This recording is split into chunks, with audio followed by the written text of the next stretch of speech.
Recursion formulas are a little bit different than the explicit formulas that we're used to with arithmetic and geometric series and sequences. And when a recursion formula, you're given the first term and how to get from one term to the next.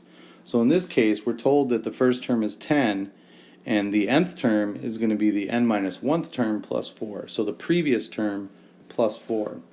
That means if we're going to get to the second term, we're going to look at the previous term, that 10, and add 4 to it. So 10 plus 4 is 14. To get to the third term, we're going to add 4 again, and that'll be 18. Since we're adding the same amount every time, this thing is going to be arithmetic. Now we can go ahead and find an expression for the nth term, an explicit equation for it. We know with an arithmetic sequence, that's going to be the first term plus the common difference times n minus 1. Well, in this example, our first term is 10, and we know we're adding 4 every time, so that's our common difference times n minus 1. As a matter of just simplifying this, we can distribute the 4 to get 4n minus 4, and that would mean 4n plus 6.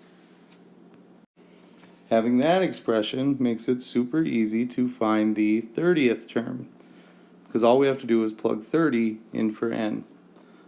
4 times 30 plus 6. That will make 126. Finding an expression for the nth term, for the sum of n terms, isn't going to be bad either, because we know that it's arithmetic. So that means we'll have n over 2 times first term plus nth term. Well, let's start plugging in what we know. We don't know what n is, but I do know the first term is 10, and I just found an expression for the nth term. That was 4n plus 6.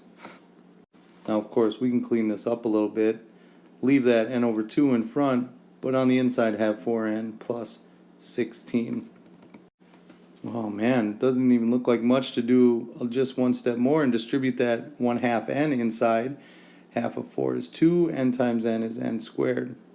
Half of 16 is 8, and then n.